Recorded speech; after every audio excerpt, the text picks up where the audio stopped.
अस्मदाचार्यपर्यन्तां वन्दे गुरुपरम्परां श्रुतिस्मृतिपुराणानाम् आलयं करुणालयं नमामि भगवत्पादं शङ्करं लोकशङ्करं शङ्करं शङ्कराचार्यं केशवं बादरायणं सूत्रभाष्यकृतौ वन्दे भगवन्तः पुनः पुनः।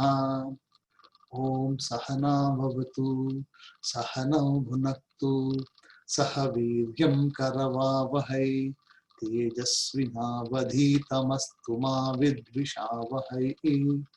ओम शांति शांति शांति। ओम श्री परमात्मने नमः।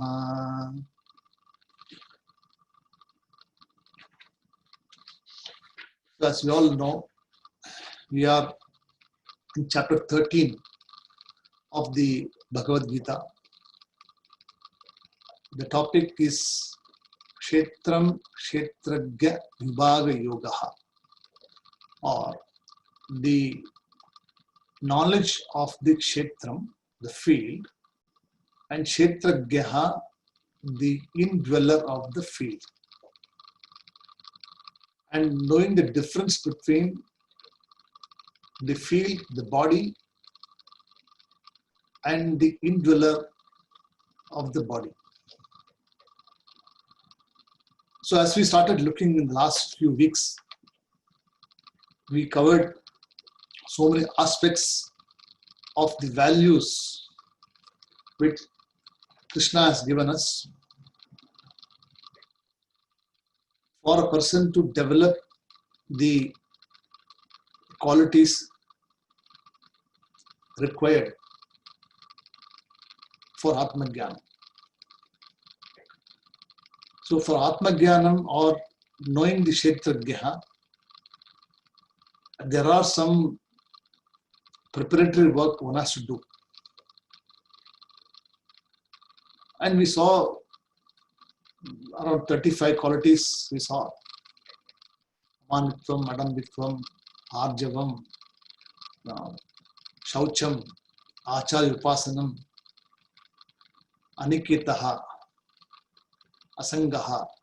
So many values we saw. So those values are required by a person to be developed over a period of time. All these values you will not be able to acquire it immediately. So one has to work for it, and each value has to be understood as to why that value is required. And then you have to put a value for that value. So you have to value something, number one. Then you have to really understand that that is important to you. Just like we have importance for the money, so we have a value for it. So you make every effort to protect, safeguard the investments. So we do not want any money to be wasted or money to be going down the drain, because we know the value of it. Same way, for all the objects, for attaining all the objects in this universe, for any Vishaya Sukha,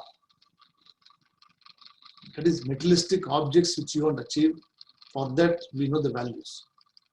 We know that we have to value money, we have to value property, we have to value our relationship. All of things are important. But somehow, when the topic is related to Atmajnanam, or that which is not an object of knowledge,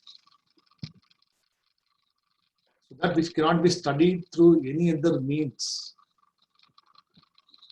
For all the other subjects in the world, one can use intuition, one can use inference, and we also got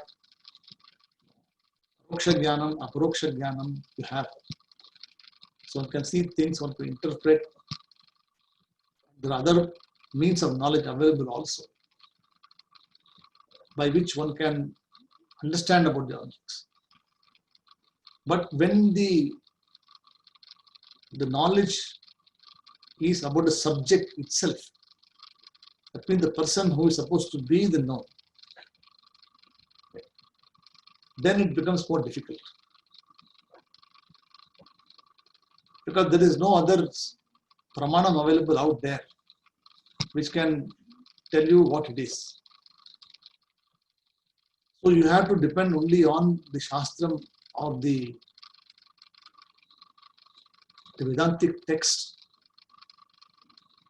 to understand the truth of one's own true nature. So the Kshetrajnaha also is similar to this, or the Kshetrajnaha is presented here as the Atma or the Brahman.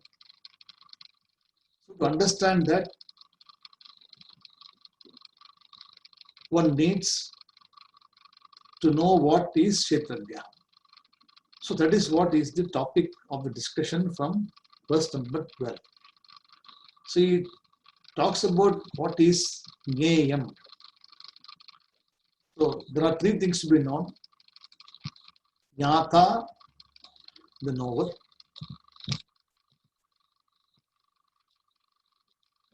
Jneyam, that is to be known.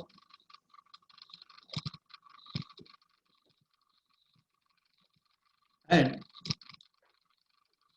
so these two things are required. So there should be something to be known, and there should also be a knower for which they should be there. Same way, and there should also be a text, something which is Vedantic text, which reveals what it is. So Pramanam is the means of knowledge. So the Pramanam here is what the Bhagavad Gita here. So this is what is referred as the Pramanam. Then Pramata is Jnata, which is knower. So we as a knower is called Pramata. Then Prameyam means the one which is to be known. So the one to be known is called the Prameyam or the Atma or the Brahman that is to be known through a Pramanam text, and the Pramata has to be there. So without the Pramata, Pramanam is of no use. If you are not there, then there is no use of any text. So the Pramanam has to be, Pramata has to be there. Then only Pramanam can be used. Then only Prameyam can be known. So these are all interlinked together.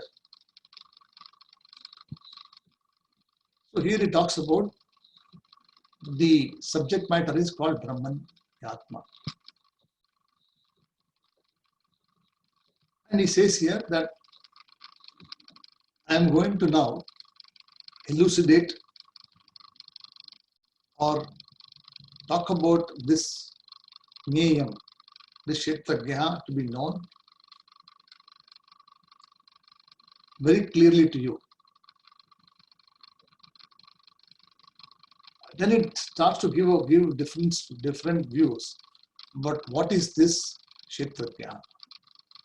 See, for anything to be known, you have to first know the object itself.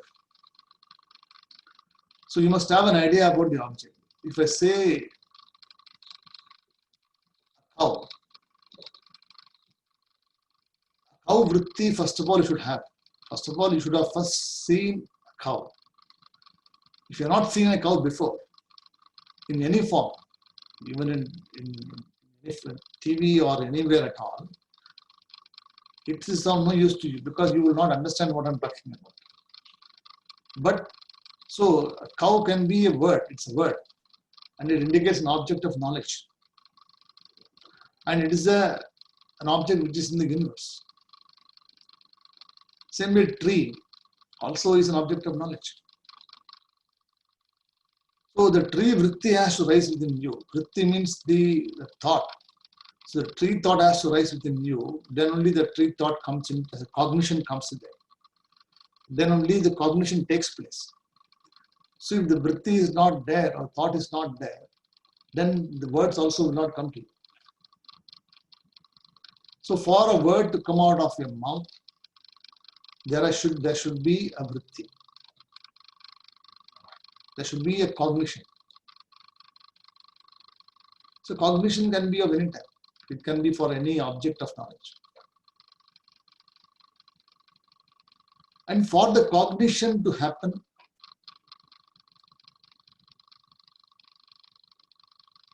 there should be a substratum or adharam in which it happens. So this is the mind we all know.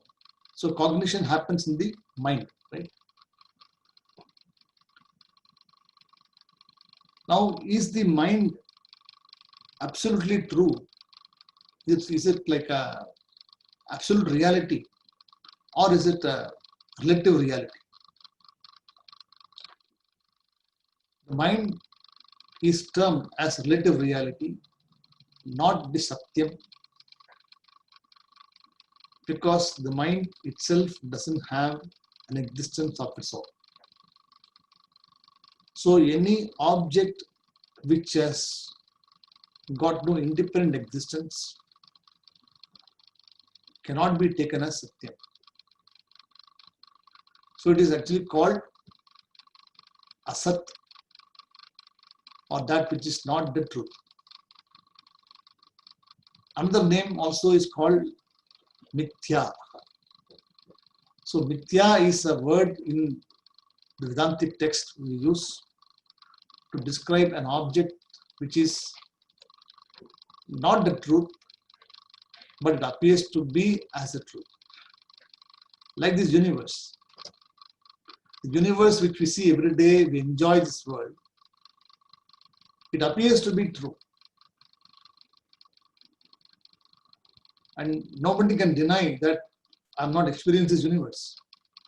So even a Dvaiti or person who believes in dualism, he also sees the world the same way as an Advaiti sees. But the person is a dualistic person. He continues to live in this dual world, thinking that this universe is Satyam. This world is the real. All the objects in this world are real.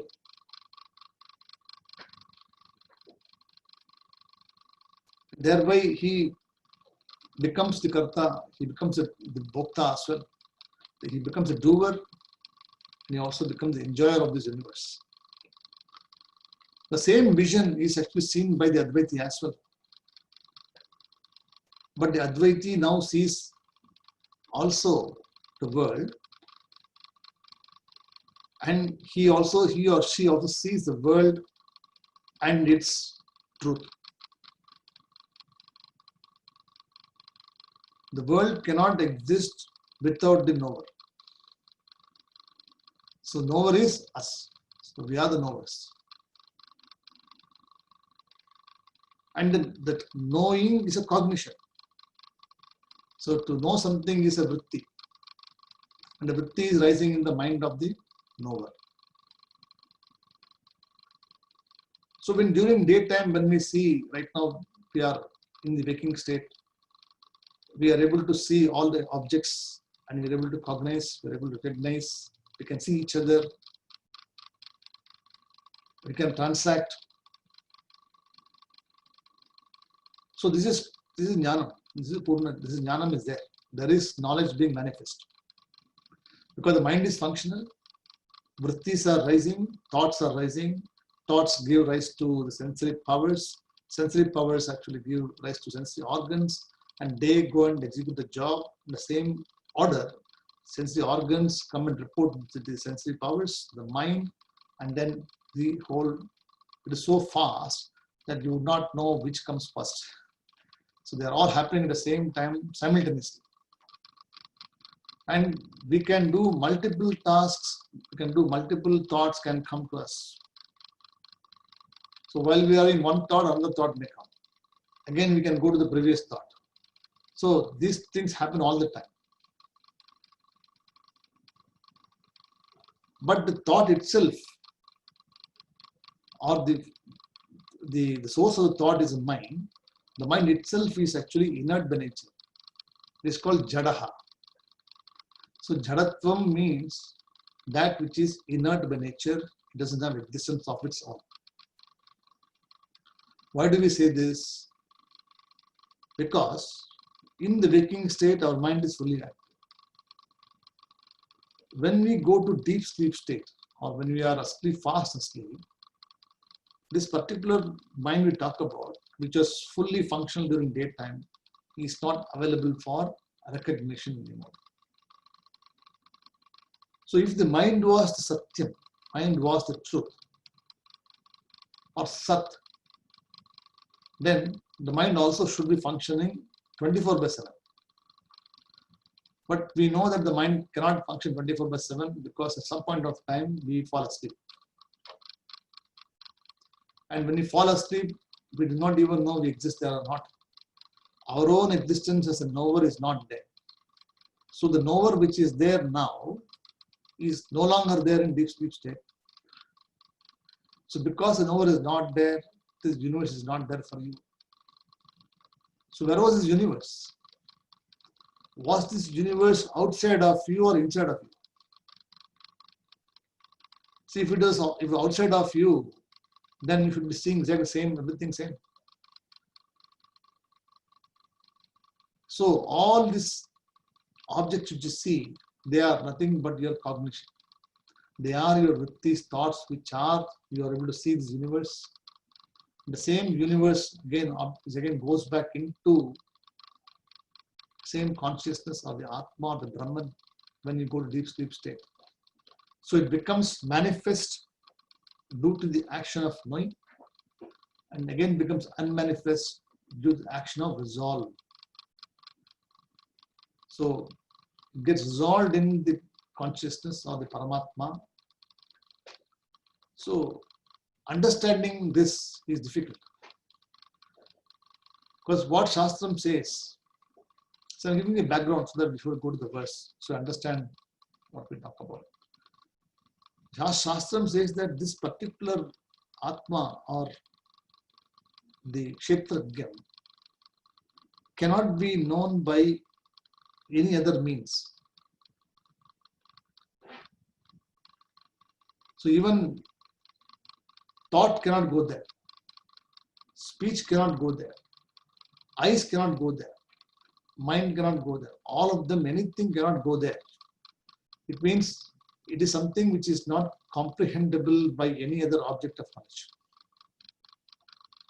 But Pramanam or the Shastram tries to address it by identifying how to arrive at this. How do you arrive at this? There is a principle called negation or pratishedaha. So pratishedaha means the art of negation, where you negate all the anatma. What is anatma? All the things which are not the truth. So you remove the objects, all the trees, the rivers, the ocean, mountains, all the objects you see is anatma because it is not having an existence of its own. If it is not there, then these trees will also be appearing in your deep sleep all the time. But it's not. So they come in the morning, early in the morning you see them, then you live with those trees, with all the experiences, you live with them. Then at night when you go to sleep, all this again goes back. Right? So Mayeva Sarvam Jhatam, Mai Sarvam Pratishtitam. So Mayeva Sarvam Jhatam means from me everything comes. And me only everything resolves. Mai Sarvam Pratishtitam. So such a knowledge is difficult to gain. And that is being outlined as to how we want to see this. So with this introduction, let's start the verse and see what Bhagavan Krishna says in this verse. So verse number 12, chapter number 13. Neyam yatyat pravakshami, Neyam yatyat pravakshami, Yajñatvam amrutamashnute, Yajñatvam amrutamashnute, Neyam yatyat pravakshami, Yajñatvatmrutamashnute, Anadhi matparam brahma, Anadhi matparam brahma, Nasat sattanna sat uchyate. Na sattanna sat uchyate. Jneyam yatyat pravakshyami. Yatyatva mrutamashnute. Anadhi matparam brahma. Na sattanna sat uchyate. So, Jneyam yat. So, Jneyam yat means what? That which is to be known. That what is to be known is called Jneyam. And Tat Pravakshyami. So, that I am going to say. Pravakshyami means what? That I am going to say. So, what is to be known? I will be saying this now. Okay. Then, yat jnatva. So, knowing which. So, jnatva, knowing which. Amritam ashnute. Amritam means what? Amritam means not this devas who are drinking amritam. Don't go there. Amritam here means it is the immortality. Or amritam here means, mritam means death. And amritam here means that which is free from death. So what is free from death? The body is it free from death? No. Objects which are they free from death? No. The tree also has got its own cycle. The whole Srishti, which is Prapancha here, also it undergoes change. Shad Bhava Vikaraha. I hope you know Shad Bhava Vikaraha. So every object here is existing, asti, then it comes into existence, jayate. Then vardate, so it grows. So if it comes from a source, then it is born. So from a seed form, a plant is born, jayate, then vardate, it starts to grow. So we are also in the same form, from seed form, we come into existence in this world. Then we grow. Then viparinamate means it undergoes change. So everything from a young age we become teenager you become an adult, and then you become a little bit older in age. Correct. Then after you achieve certain stage, then apikshyate, you start to decline. So you start growing, you achieve like a curve, bell curve, and then you start to fall. You're at the tip, the tip of the bell, then it again start to come. Then after that, what do you do? So pranashyati.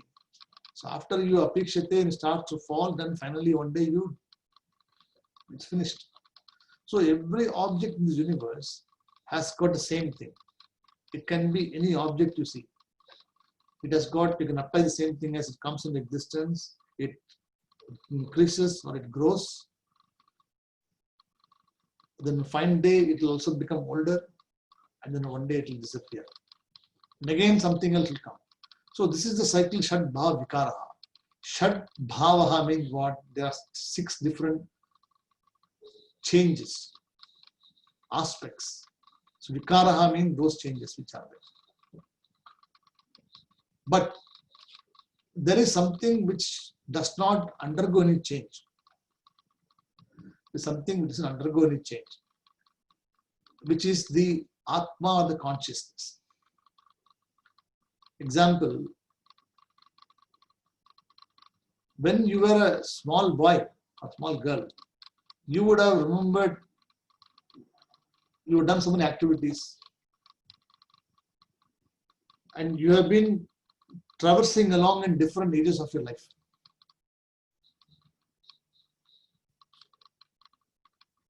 And you recollect very clearly what you did when you were a child, when you have cognition. So very small children may not have, but when you are 6 or 7 years old, you start to really understand what it is. So you remember every aspect of the life, very important aspects of the life, which are captured photographically in your mind. And this feeling or this awareness is continuously existing in you all the way while you are growing. Now, when you are growing or when you're declining, it is only the body which is going, right? Going through changes. But can you say my thought also is declining like this? The thought is still the fresh thought, correct? You still recollect exactly what you are doing at the time. So it is still the same, maybe you might have forgotten a few things, the aspects of it, but you still have not forgotten the essence of it. It doesn't undergo that kind of a change as the body goes. So there was something which was always with you all the time, reminding you who you were, what you were doing, without undergoing any change. So this is called awareness. This is called the consciousness or the Atma, which does not undergo any change, but it is the Sakshi or the witness, which witnesses every change within you. So by not undergoing change, it tells you who you are, how you were, and how are you now. Imagine if Atma also keeps changing. Supposing if we have Balyatma, Yavanatma, Jaratma. So if we have different Atma, 4 different Atmas are there, then you would not know what is what. Unfortunately, fortunately for us, we have been spared this problem. So he says there is only one Atma which is there all the time with you, and the Atma is actually not aged at all. It doesn't age, and it doesn't have any starting also. It doesn't have beginning also, it doesn't have end also. Right? So Anadihi. So the word Anadihi means what? That which has got no beginning. So Amritam Ashnute, when you say, if you want, immortality is what? Immortality is freedom from death. Or the fear of death or not coming back again into this universe. So everybody, all of us do not want any birth, right? If somebody says you want to be born again, you can raise your hand now. All of us, we don't want to be born again. Is that correct? I'm pretty sure that's all this is. This Janma itself is enough for me. I am undergoing so many trouble. I do not want another Janma to go through and then undergo this. So if there is any medicine you can give me, anything I should do, any parigaram I should do for now, I'm happy to do that. Then very few people who will say that I want to have another birth. And those people are the people who do not know what birth is, what death is. They don't have an idea about what it is at all. For them, they are just like any other person who, other species of the world who also live. Like animals also come and go. They also take birth. They also reproduce. They also rear children.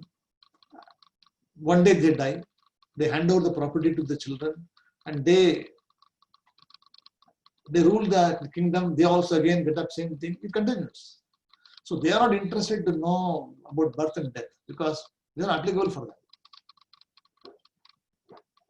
But for a Manushya, it is imperative that you should know this. But even among human beings also, there is no requirement. There is no commitment. So we are not talking about such people. So we are excluding such people who are not interested to know about this. Such people are excluded by default. We do not need to talk about it. Here, Bhagavan is saying that if you want to know, because Arjuna, you are come to me as a Shishya. So it is my job to tell you what is to be known and what is that, how should be known. Right?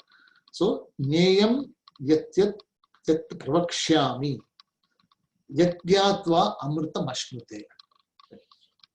So, Amritam means deathlessness. How Ashnute means how one gains deathlessness, or how one becomes more immortal. Then it says Anadihi. So, Anadimat means that which has got no beginning. Anadimat. And Paraha. See, Paraha means that which is beyond everything. And what is that? It's called Brahma or Brahman, not Brahma. See, Brahma is actually, Bhagavan Brahma is part of Srishti. So Brahma is also not the truth. So to say, I want to go to Brahma Loka, it is also within consciousness only. So we are not talking about Brahma here. We are talking about Brahman. So when you say Brahma, so Brahma means the creator, Srishtikarta, but here say Brahma. So Brahma means consciousness, awareness. And that awareness or consciousness is of the nature of Anadihi.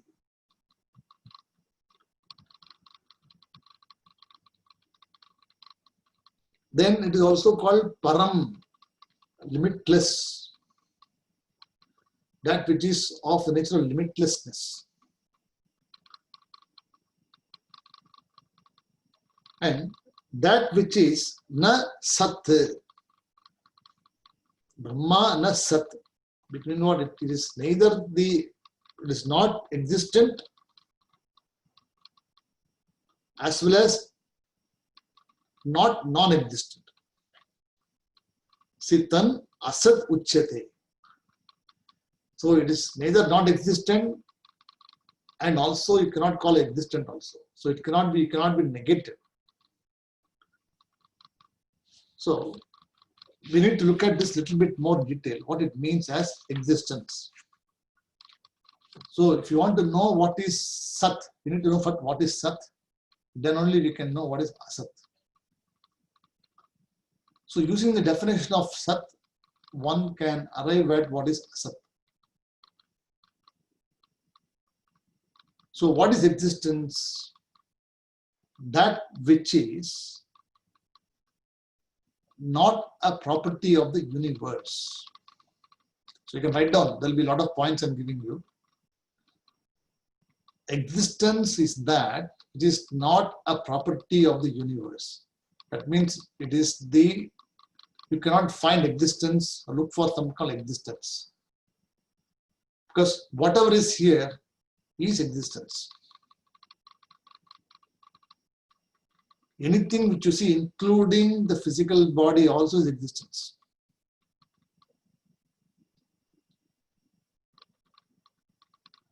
And existence is always indicated by the word is. Pot is, sun is, table is, mic is, body is, mind is. So it denotes what? Existence. So existence always denotes an object of knowledge. And any object of knowledge cannot exist independently without the consciousness being present. But this existence is a singular pronoun. It is always singular. It is not plural. You cannot say existences. There is nothing in the dictionary. If you even go and search for a word called existences, you will not find it. The most up-to-date dictionary also you say existence is a singular pronoun because it's always ekam.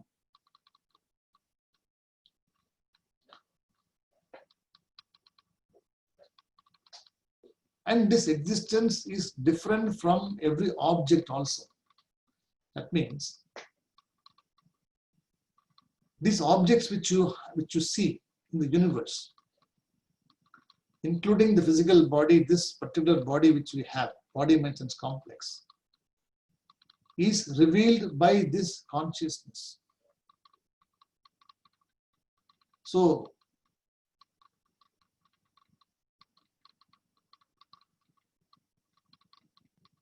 the body becomes the manifesting medium.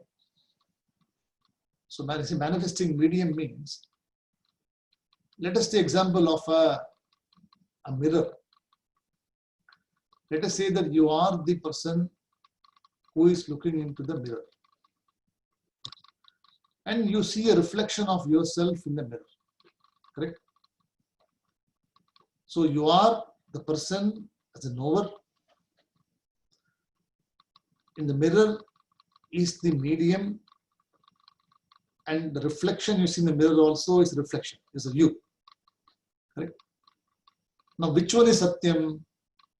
Is reflection Satyam, or you are Satyam? You are, right?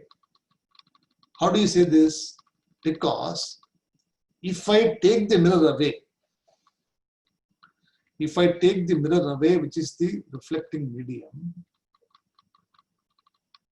what goes? The reflection goes, correct? So only the reflection goes. But do you disappear? You do not disappear. You are still there. Only thing is your reflection has gone now. The same way, you have concave mirror, convex mirror, different types of mirrors are there.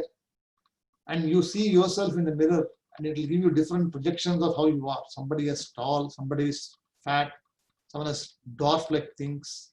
And you can enjoy those things. But do you take those reflections as truth of yourself? You do not. Because you already know that that is not me. That is only a reflection of my nature. The same way, you apply the principle of Atma, consciousness. The consciousness is the one which tells you or is appearing in the form of the body. So it connects to the mind, and through the mind, this body is coming into existence. So the body is also an object of knowledge. So the Atma, the consciousness, is different, is distinct from the object of knowledge. So far you got it? Atma, the consciousness, is distinct from the object of knowledge, but not distant.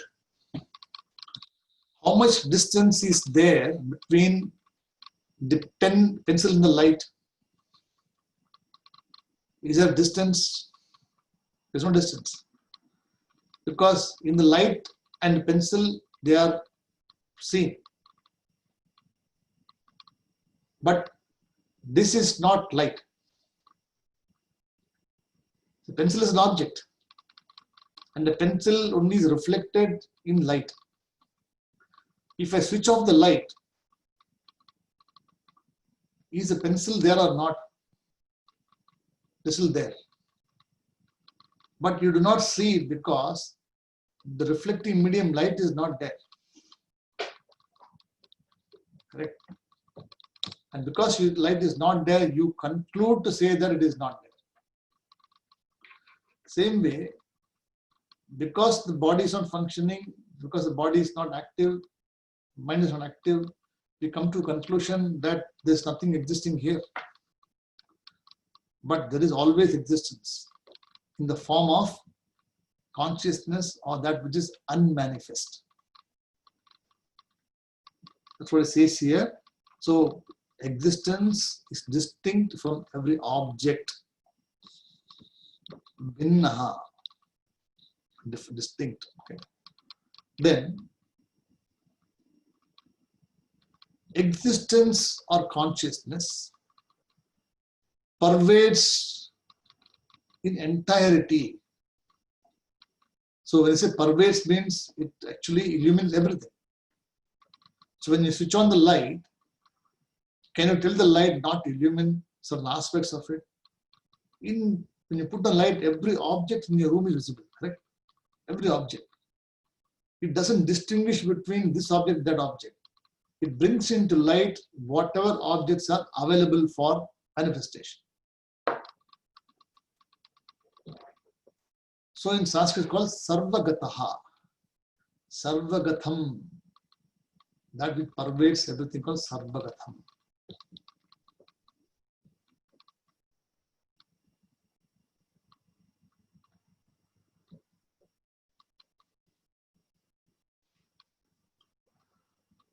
Then it is not governed by time, timelessness.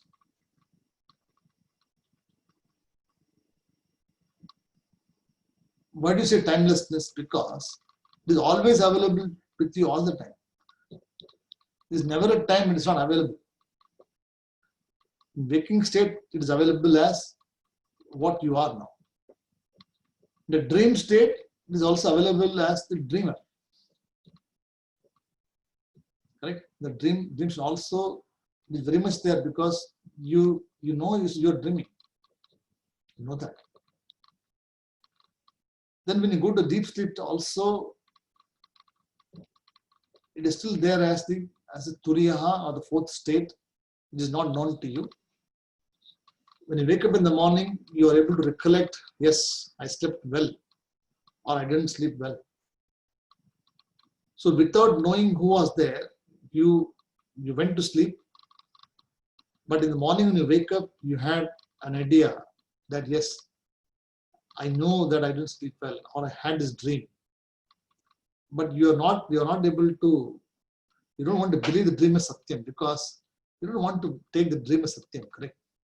The dream is only a dream. So what do? You just discard it, saying, no, it is not something which is important. I had a dream and that's it.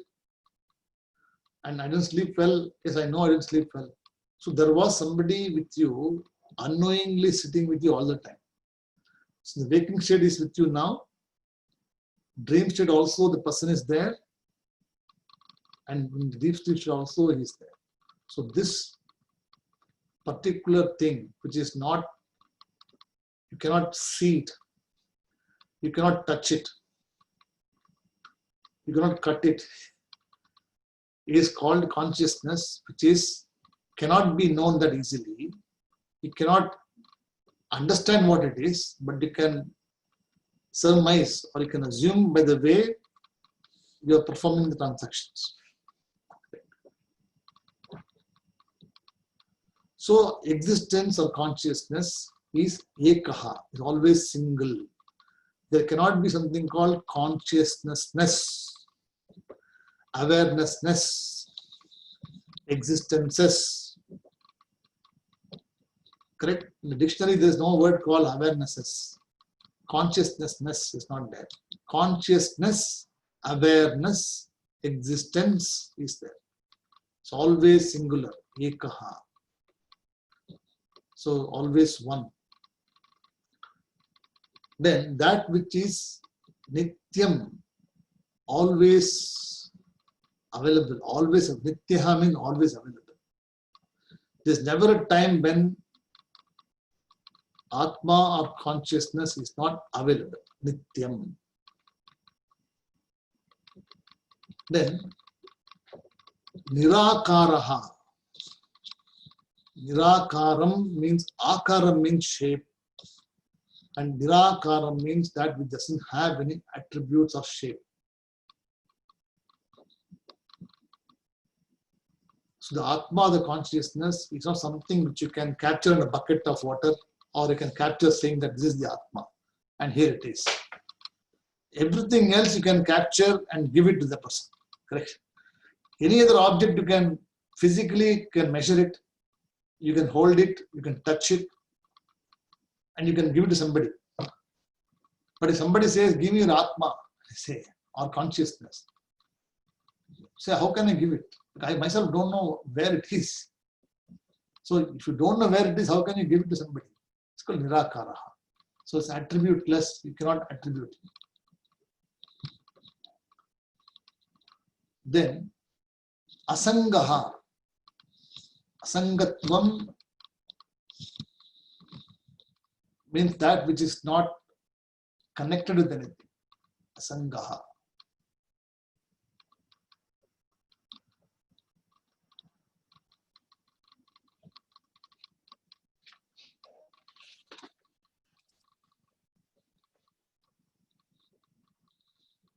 So the consciousness or the Atma talked about here is different from the body, mind, sense complex.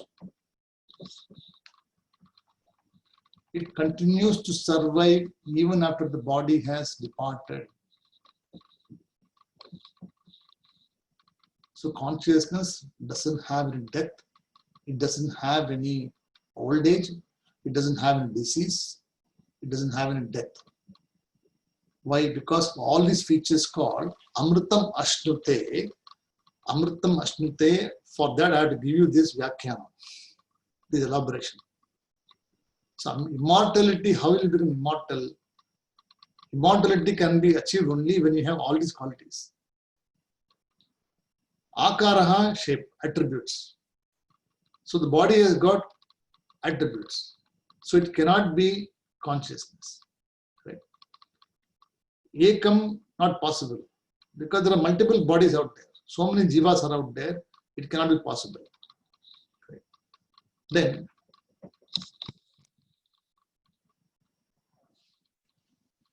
Sangaha, so we cannot be say detached, we are all attached to something or the other. Right? So it is also not possible. So using the definition of this Atma, the consciousness, Brahman, one has to look at the objects which is being perceived. Is the body always Satyam, Nityaha? So when they say Atma is Nityam, it means what is always available, 24/7, always. So you can ask the question, is the body an object of knowledge available always? The answer is no, correct? So the body cannot be the consciousness, the body cannot be Atma, therefore it is the Nithya or that which object is not depending on this. So you have to negate that. Then that way you look at any of the objects, body, the mind also. Does the mind always is Nityam not available? See, Nityam means it should also be available in deep sleep state. It's not available. It dissolves. So the mind also cannot be Satyam. It's also Nitya. So in this way, the person removes one by one all the aspects. Then one arrives at the Amritatvaha or Amritatvam, the limitless reality. So that is what is said in this verse. Then he says, Brahman is neither Sat nor Asat. That means it is something existing and also not existing. Confusing statement, right? Existing we know. But not existing when you say, it is something difficult to comprehend. Example, let us say a pot, Kataha. A pot is a form, correct? Pot is a form and the pot has got different types of pots available. So Vikaraha, correct? Not Nirvikaraha. So the pot has got attributes like a golden earthen pot, colored pot, long pot, short pot, so many pots are there. And pots come in different sizes and forms. So the pot is an object of knowledge, correct? And the pot, does it have existence of its own? So whatever you see in the pot is clay, correct? So the pot breaks. Supposing the pot is not there anymore, the pot breaks. Can you say the pot is non-existent? It is existent. In what form? In the form of clay. So when I say not existent, it means what? It is not existent in the form which you saw before, but it is existing in the form of clay. Hope you're getting the definition. So when I say existence, clay is existence, correct? So you all know clay is existence. That is, Satyam is clay. So you always have clay from which you have to build the pot. So nobody can deny it. Like you have a gold bar, which is the Satyam. From the gold only you make the gold ornaments. Right? So the gold ornaments which you are making now become very old and you want to change it. So what do? You go back to the goldsmith and tell him that I don't want this anymore. Make me new thing. So what does it do? He only takes the gold ornament, melts it, becomes another lump, and he gives it to you saying that now this is what is the gold is you got there. Minus some grams, which he has taken. What you give is not what you are going to get. You'll always get less only. They'll say there's some damage, some loss. He will swaha will do. So what was seen before gold ornament was not there anymore. So he says non-existent, but is existent in the form of gold.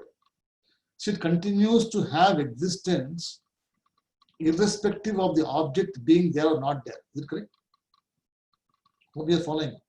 It's a subtle teaching because this particular topic is all about Atma, the consciousness. So I have not even covered the main topic yet.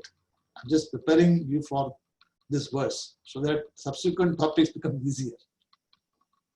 So the gold chain, which was existing before, is non-existent now. Right? So asat, non-existent. But it is also existent sat. How?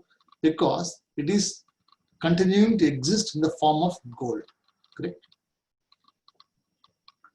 So he says, Asat also is me, Sat also is me. That means the person who sees myself or Krishna in the form of the gold ornament, also he sees in the form of the gold and is not there. Such a person is supposed to be knower of the Kshetram. But what do? We do not see, we only see the gold ornaments. We only see the physical body and we conclude that this is what the body is. So tomorrow the body is not there, we are not there. Is it correct? So if you take this example of the gold and the pot breaks. The body is a pot, example.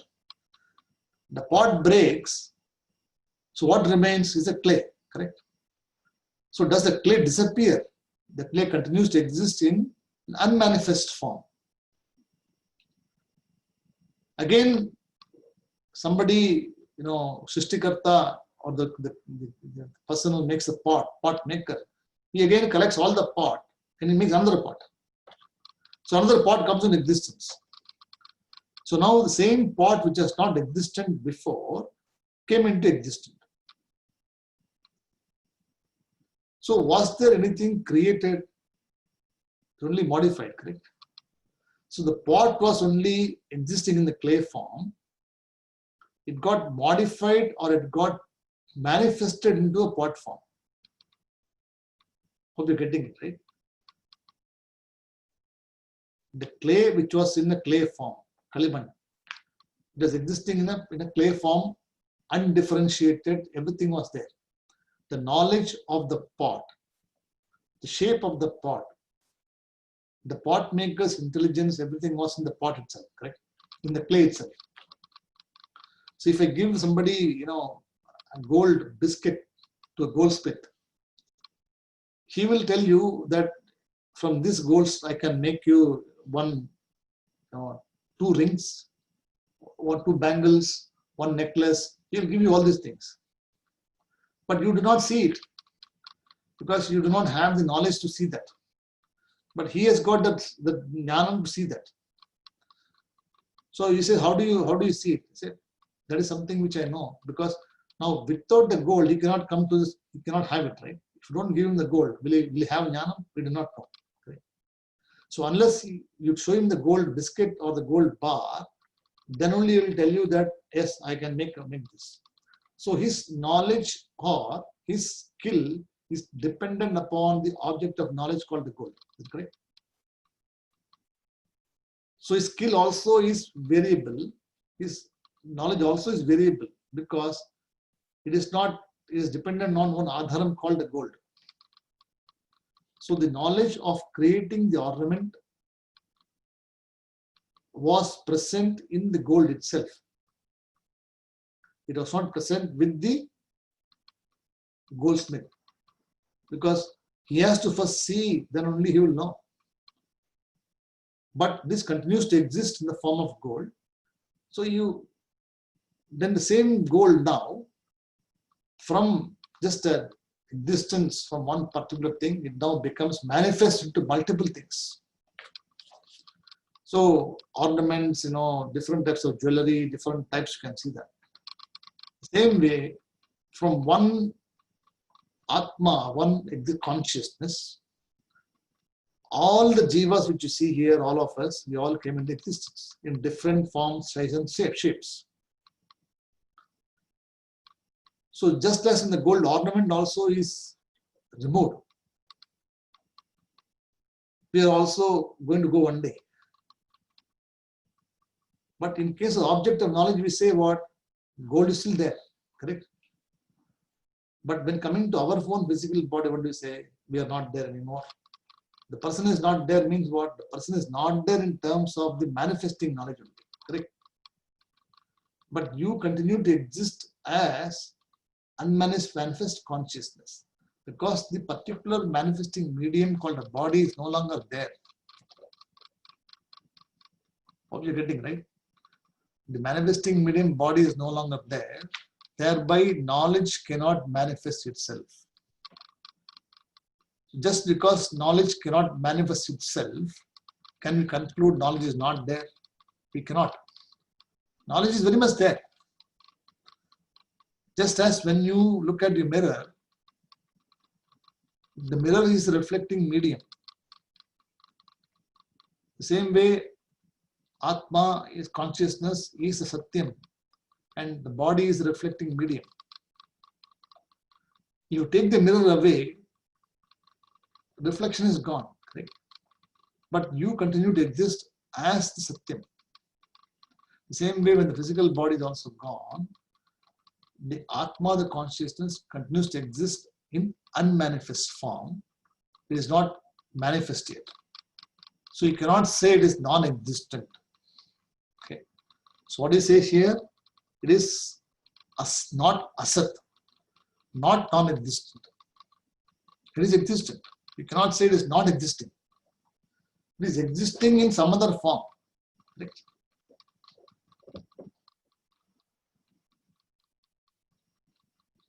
So if you look at the verse now, you understand what I'm talking about. Nyeyam yat pravakshyami yadhyatvam amritamashnute anadhi matparam brahma nasat nasat uchyate. So nasat, na asat also. So it is neither the existing nor the non-existing also. So both things are there in this. This one item, one particular vastu is being shown as many. Bahuda.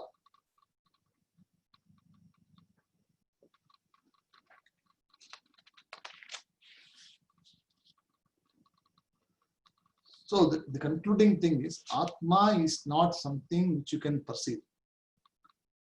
You cannot perceive this Atma. But you can know the Atma is there through only the physical body. Because the physical body is there, the body mental complex is there, you can conclude the Atma is there. But you cannot comprehend what it is. Just as when you look at the gold bar, you cannot comprehend what is inside. Can you comprehend inside? You do not know. You just say it's a gold bar, that's it, correct. But when all these things appear outside, then you're able to see the magnanimity of everything. The same way, all the different jivas which are there, they are only one source coming from everything. From one source, all of this come into existence. So all these things also go back, they go back in the same source from where it came from. So this is called Amritaha. Amritam Ashnute means that which is never born, never dies. Because when it doesn't die, then it can never be born. Birth is only for the person who dies, correct? For something to be born, you have to die first. When there's no death for the person, there's the question of being born again. So it's called Amritaha, Amritam Ashnute. So one gains immortality, one gains Amritaha by having this vision that Atma is the one which is the source of all the jivas, everything here, all the living objects, non-living objects, is pervaded by this consciousness. And this consciousness doesn't have any death, it doesn't have any birth. Anadimat Amritatvaha. Is it clear? Any questions in this verse? Okay.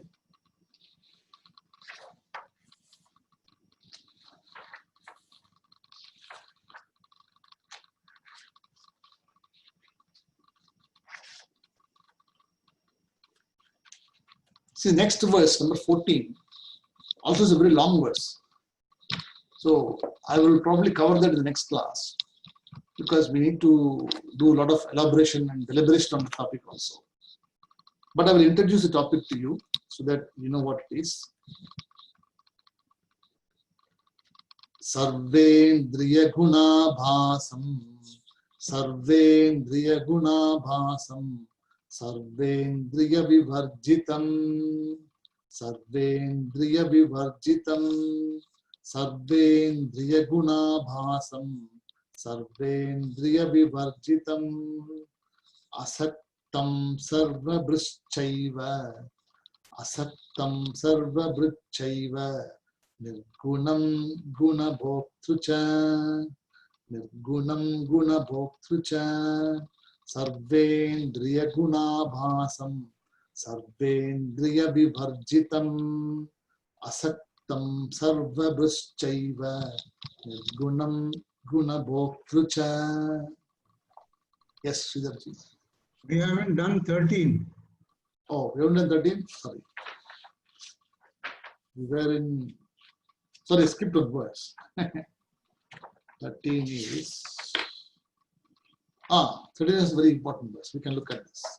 Look at this. This is a very easy verse. This is the Saguna Brahma Upasana. Sarvataf pani padam tat, Sarvataf pani padam tat, Sarvato kshishiro mukham, Sarvataf pani padam tat, Sarvato kshishiro mukham, Sarvata shutimalloke, Sarvata shutimalloke, Sarvam avritya tishtati, Sarvam avritya tishtati, Sarvata pani padam tat, Sarvato kshishiro mukham, Sarvata shutimalloke, Sarvam avritya tishtati.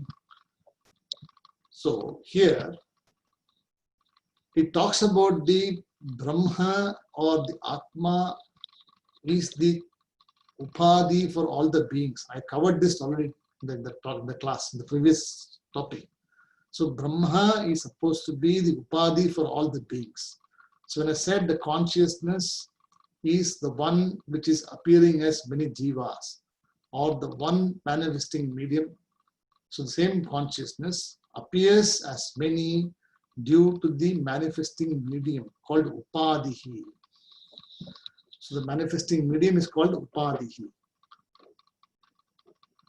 So anything which you see as existence belongs to Brahman. So here, the Brahman is being portrayed as the one as Saguna Brahma Upasanam, or the one which has got attributes. So, Sarvataha Panipadam means this Brahman or this particular thing is portrayed as the one which has got limbs all over. So, Pani Padam. Pani means arms and Padam means the feet. So, in the Purushottam class, you will see, I think you are attending, right, Sridharji? So, there I say, Sahasra Sirsha Purushaha Sahasraksha Sahasrapat. So Sahasa Shirshaha. So Shishiro Mukham. So Shishiraha means the same thing. You got heads. And Mukham means he's got all faces everywhere. It doesn't mean that. What it means, this Brahman or the Atma, the consciousness, is present as in every direction, everywhere. That is how you should take it. So there's reference to the Purusha Suktam also here, where in the Purusha Suktam it says that this Purushaha or the consciousness being discussed there is of the nature of Sahasra Shirshaha, or thousands of head, and Sahasra Pa. So Padam Sarvataha Pani Padam. So there we see Sahasra Shirshaha, Sahasra Pad. Here Sarvataha. So there here is very clear. Sarvataha means all the legs you see, all the panis you see, all the arms you see, all the heads you see, they are only because of Brahman and the consciousness. So anything which you attribute to existence is because of the Brahman being there. This is the literal meaning of the word. So Tataha Sarvataha Shishiro Mukham. Then Sarvataha Shrutihi. So the one who has got ears. So the one has got all the ears, all the eyes, all the heads, all legs, all limbs, is being worshipped here as Brahman also. So anything, what it means is that it just gives a representation. So that anything which is objective knowledge. So all the limbs you know. So here the Bhagavan is being presented, or the consciousness presented here, as the one which is manifesting in different forms, different varieties of things which are there. So anything which you see here, including the body also, is consciousness only. Because it is through the consciousness only, Atma only, this is manifest. So he makes it a bit clear here. And Sarvam Avritya Tishtati. See, Avritaha means that which is pervading, that which goes everything inside. Sarvatam Avrita Tishtati. So it pervades everything and it resides there. So it doesn't go anywhere. So when you say Kadavul, when you say, so Kadandu Ul Sevavar Kadavul, correct? That which is crossing everything and it goes inside is called Kadavul. Same way here also, Sarvam Avritaha Tishtati, when you say, it means that which pervades everything and resides there. It doesn't go anywhere there. It finds a place, it resides as Kshetragyaha, it is there in every living and non-living beings. So that is the meaning of this verse, which I will elaborate next class a little bit more. So this is the Saguna Brahma Upasanam, of where you worship the Bhagavan in terms of its glory. So when you see the world, it is Bhagavan. When you see anything, it is Bhagavan. When you see the physical body, is Bhagavan. So there is nothing here other than consciousness. So that is the vision of the Bhagavad Gita. This is what is trying to give you here. The Kshetragyaha is a person who knows this truth. This truth as the field. So what is the field? The field is all the objects of knowledge. Okay. So we'll stop the class here. If you got no more questions. Okay. So the recording for the class is available in YouTube. And Sheshadriji, if you want, you can inform your Radhika ji about that, so that she can subscribe and she can get any video she wants in the future also. Hemaji, any questions you got? You're okay? I'm okay, Shankarji. All good. Uma, Singapore, you're okay? Srikanji from New Zealand, any questions? You're okay? All good, sir. Okay. Okay. Om Purnamadah Purnamidam Purnat Purnamudachyate Purnasya Purnamadhaya Purnameva Vasishyate.